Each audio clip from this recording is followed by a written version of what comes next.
সঙ্গত কারণেই পুলিশের এবং সরকারের ভূমিকা নিয়ে এই ঘটনাগুলির প্রেক্ষাপটে মানুষের মধ্যে উদ্বেগ সৃষ্টি হয়েছে।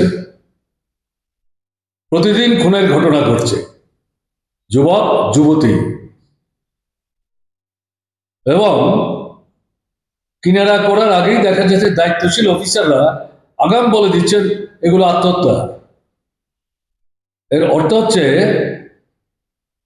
নিজেরা দায়িত্ব প্রতিপালনে যে ব্যর্থতা তাকে ঢেকে রাখবার জন্য পাশ কাটিয়ে যাওয়ার চেষ্টা করছে।